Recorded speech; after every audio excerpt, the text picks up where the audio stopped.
I don't even know where to start, except to say that if you've ever had one of those pinch-me moments where you realize someone in your life is capable of things you never would have believed, this story is that, for me. My stepsister has always been complicated, but what happened between us in the past year has blown apart any idea I had of complicated. It's betrayal wrapped in entitlement, sprinkled with family politics, and fueled by a dress that was never hers. It really began last December, when my stepsister got married. Or rather, when she decided my dream wedding dress should magically become her wedding dress. I was 23 when I got married. My wedding was small but beautiful. I didn't have money, pouring out of my ears like she did. Her dad, my stepdad, is generous to a fault, and she has always had the kind of safety net I could only dream of growing up. My own mom raised me mostly on her own before marrying my stepdad, so I had learned, young, what it meant to save for something meaningful. My dress was one of those blood, sweat, and tears purchases. Every paycheck I skimmed off just a little. I stopped eating out. I sold a few things online. And finally, I walked into a boutique and slipped into the gown that made me cry. In the mirror. It wasn't even about the price tag, though it wasn't cheap. It was about knowing that I had gotten it for myself. No handouts, no guilt, just pure pride. So when my stepsister, let's call her Lily, got engaged, she immediately declared she hated shopping. She couldn't be bothered with all the frills. She shrugged through bridal magazines, scrolled half-heartedly through Pinterest, and rolled her eyes every time someone brought up fittings. One night, she casually dropped it on me like it was no big deal. "Why don't I just wear yours?" Just like that. No hesitation. No apology. No sense of the absurdity of the request. I laughed at first, thinking she was joking. But her face stayed serious. "I mean, you already wore it once. It's not like you'll need it again. And you looked really good in it, so might as well." The air went cold. I remember clutching my coffee mug so tightly my knuckles turned white. "Lily, that's my wedding dress. My wedding dress. You'll find your own." She scoffed, flipped her hair, and muttered something about me being selfish. That was the first spark in the fire that would eventually burn everything down. The weeks leading up to her wedding were chaos. My stepdad, who tries desperately to keep peace, gently nudged me to just consider it. He framed it as a gesture of sisterly love. My mom, bless her, told him flat out it was ridiculous. But Lily didn't drop it. She whined. She pouted. She complained to anyone who would listen that I was being mean for hoarding a piece of fabric I didn't even wear anymore. It built and built, until one night she called me crying, saying she couldn't find a dress she liked, and that I was ruining her wedding by saying no. I didn't cave. I told her again that my dress was off limits. She hung up on me. A few days later, the wedding came and went. And I didn't go. I couldn't. My refusal had caused such a rift that stepping into that venue would have felt like walking into a trap. It hurt. I won't lie. I remember sitting in my own living room that day, scrolling through social media as photos of her wedding flooded in.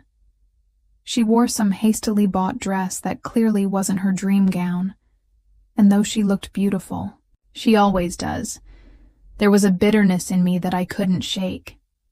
And the whispers started almost immediately. Relatives saying I was jealous, family friends asking why I hadn't helped out. My stepdad, visibly disappointed every time he looked at me. After the wedding, things were icy. Lily didn't talk to me. My stepdad avoided the subject but let his disappointment hang in the air like a storm cloud. My mom was the only one firmly in my corner, telling me I had done nothing wrong. But the silence from Lily was deafening. She didn't send texts. She didn't call. If we crossed paths at family gatherings, she gave me clipped smiles and looked away. And you know what? A part of me was relieved. At least the fight was behind us. By spring, I started softening. I don't know if it was guilt or exhaustion, but I began reaching out to Lily. A casual text here, an invitation to brunch there. At first, she ignored me, but slowly she started responding. We even went on double dates, her with her husband, me with mine. Those nights felt almost normal, like we were sisters again. We laughed, shared appetizers, swapped stories. I thought maybe, just maybe, the storm had passed. But as it turned out, that was only the calm before the hurricane. The first cracks appeared in early summer, when Lily started venting to me about her husband. Nothing explosive at first, just little digs, small complaints. But by July, it was clear things were unraveling. Then came the bombshell. She and Ari, her husband, were taking a break.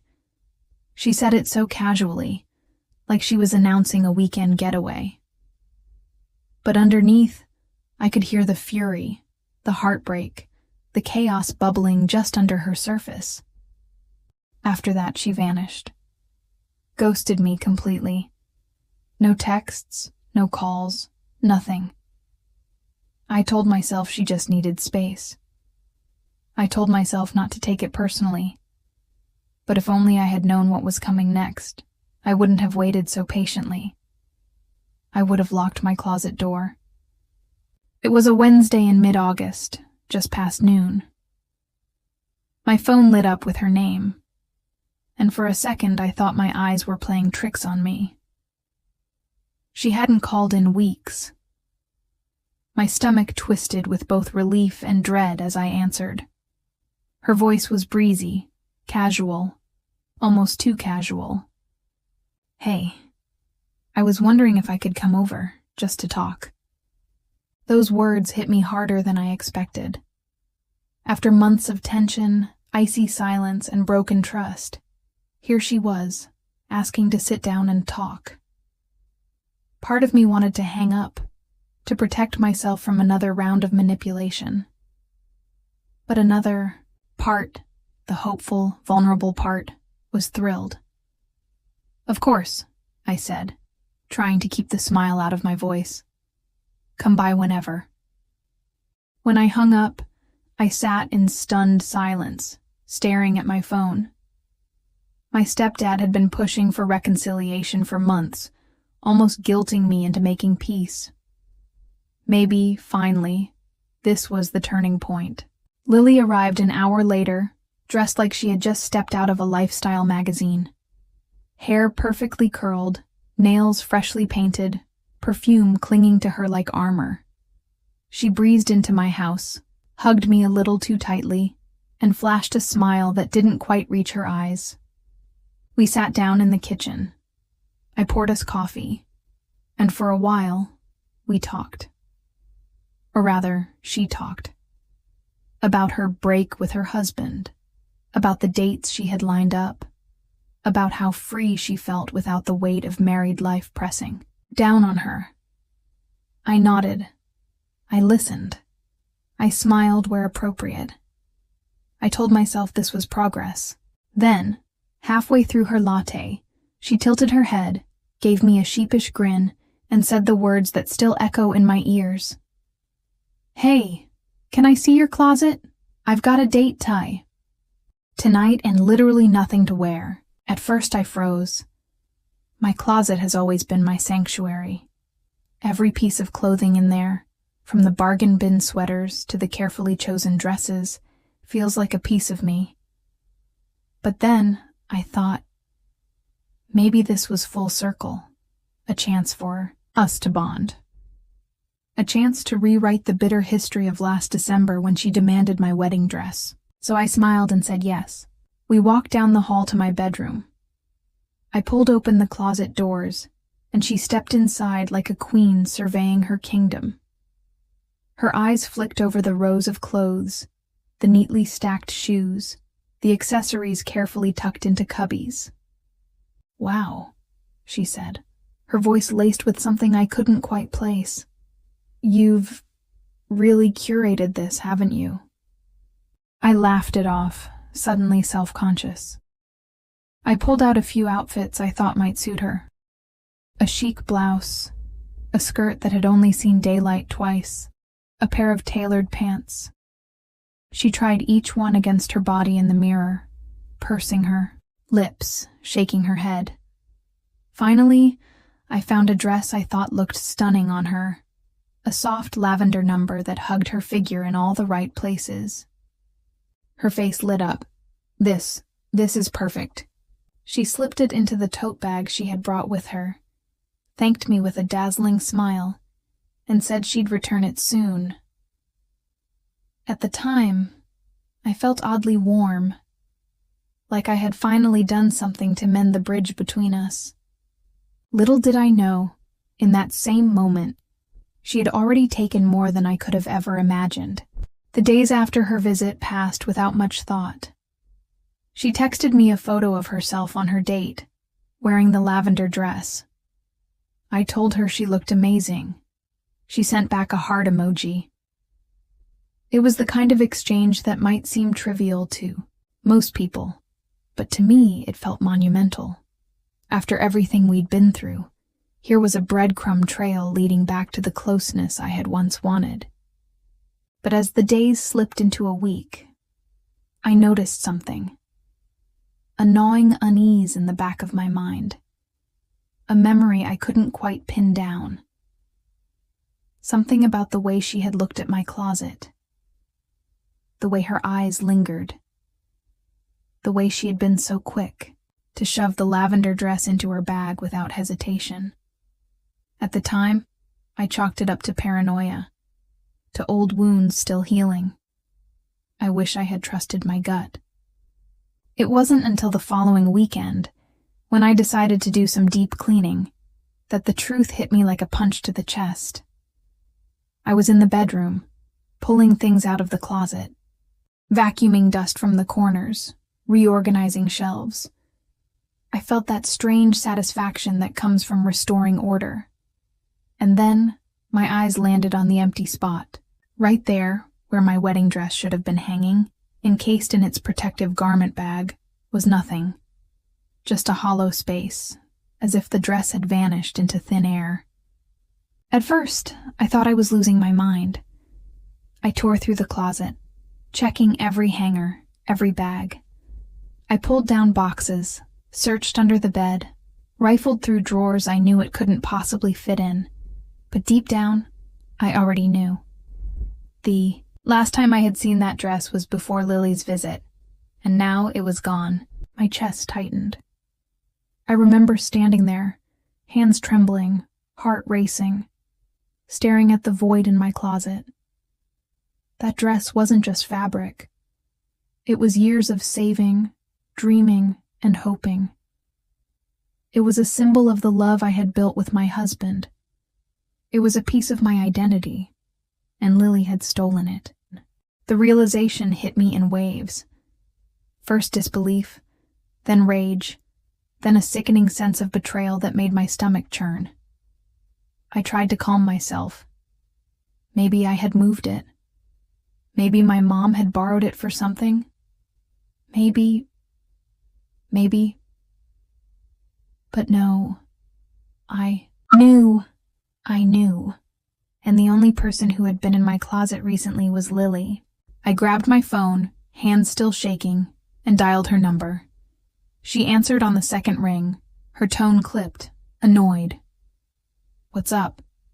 "Hey, this might sound crazy, but did you happen to take my wedding dress when you were here?" The silence on the other end was deafening. Then, her voice, sharp and defensive. "What? No, why would you even ask me that?" Her tone was so hostile it made my blood run cold. I tried again, softer this time. I just can't find it, and you were the last one in my closet, so I thought maybe... Wow, seriously? You think I would steal from you? You're unbelievable. And then she hung up. I stood there staring at my phone, my ears ringing with the sound of her indignation, the defensiveness, the fury. It was all the confirmation I needed. I tore my house apart. For hours, I turned everything upside down. Closets, storage bins, old boxes in the garage, even the attic. I checked places it couldn't possibly be, just to calm the insane hope that maybe, just maybe, I had been wrong. But the garment bag was nowhere. I pulled out my phone again, my hands shaking so hard I could barely type, and sent Lily a text. Please, just tell me if you have the dress. I don't care why. I just need it back. Read. No reply. I called her again, straight to voicemail. The silence was louder than any words. When I couldn't stand it anymore, I called my stepdad. Maybe he could reason with her. Maybe he would understand the gravity of this. He picked up on the second ring. Hey, kiddo, he said, sounding distracted. I didn't waste time. She took my wedding dress. There was a pause, then a sigh. Oh, for God's sake, don't start this again. His dismissal hit me like a slap. I'm not starting anything. I looked everywhere. It's gone. She was the last one in my closet.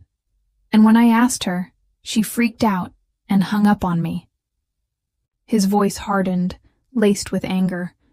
Not at her, but at me. Do you hear yourself, accusing your sister like that? Do you know how cruel that sounds? Cruel? My blood boiled. Cruel is stealing someone's wedding dress, Dad. Cruel is lying to my face. Cruel is making me feel like I'm losing my mind when I know exactly what she did. He went quiet for a moment, then exhaled heavily. I'll talk to her, but you need to calm down. Don't go throwing accusations around until we know for sure. Those hours after the call were some of the longest of my life. Every tick of the clock felt like sandpaper against my nerves. Finally, around 9 p.m., my phone lit up. It was my stepdad. I answered so fast I nearly dropped the phone. His voice was strained, tired, and heavier than I'd ever heard it. She admitted it. For a moment, I couldn't speak. The world seemed to tilt under me. What? She admitted it. Said she took the dress while you were pulling outfits for her.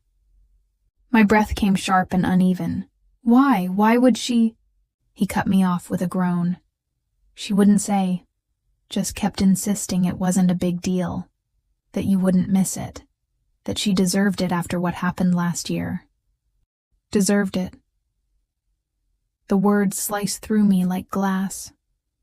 My stepdad's voice dropped lower, like he was trying to reason with me. Look, she made a mistake. She's going through a lot right now with the separation. Don't make this worse than it has to be. Let's resolve this like adults. That was the breaking point. I had been calm. I had been patient.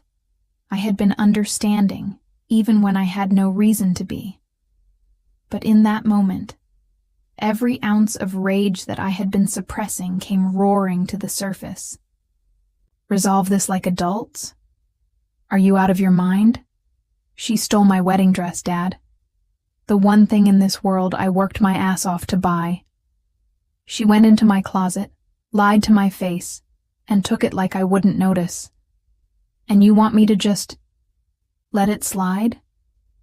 He started to say something, but I didn't give him the chance. No, I'm done being the forgiving one. Tell her she has 24 hours to return it, or she can prepare her lawyers, because I'm pressing charges. I hung up before he could respond. The fallout was immediate. My phone exploded with calls and texts. My mom, horrified. My stepdad, furious. Relatives, cousins, even distant family members who hadn't spoken to me in months, all chiming in with opinions. Some said I was right. That Lily had crossed a line. That a wedding dress is sacred, untouchable. Others accused me of being dramatic, of ruining the family over just a dress. But it wasn't just a dress. And every time someone said that, it felt like a dagger in my chest. Late that night, after I had ignored half a dozen calls, my mom finally got through. Her voice was calm, but I could hear the strain. "Honey, are you sure you want to go through with this? Suing your sister? It'll rip the family apart." Tears welled in my eyes, hot and bitter. "Mom, she already ripped the family apart. She stole from me. She lied to me.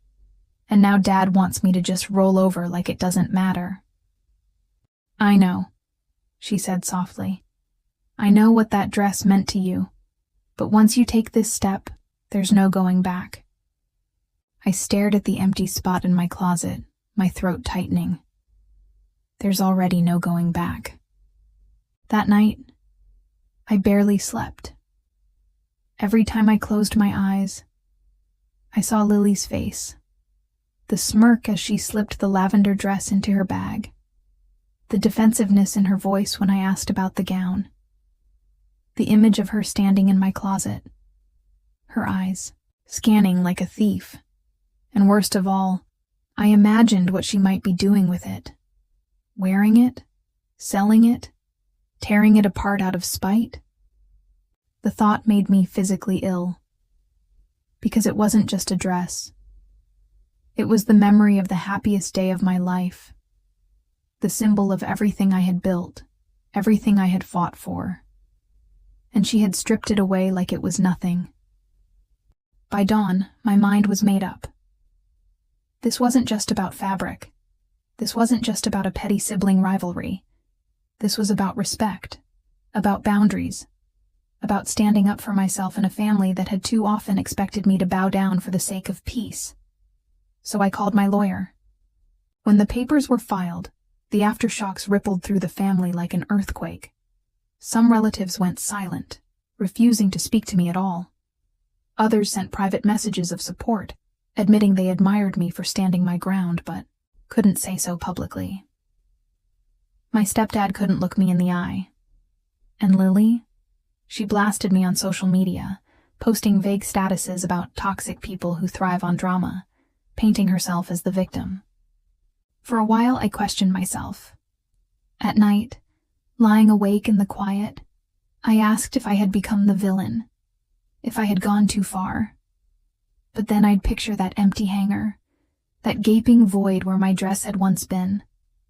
I'd remember the way she laughed, the way she dismissed my pain, the way she made me feel crazy for even asking. And I knew I wasn't the villain. I was the one who finally said no. Family is supposed to protect you. Sisters are supposed to lift you up, not tear you down. Fathers are supposed to defend what's right, not enable what's easy. But when every single one of them failed me, when Lily turned theft into entitlement, when my stepdad turned betrayal into keeping the peace, I realized I only had myself to rely on. Maybe this will mean the family is never whole again.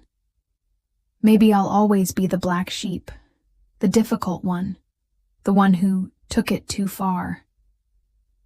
But at least I'll know one thing. I didn't let her win. Because my wedding dress wasn't just a dress. It was me, and no one gets to steal me.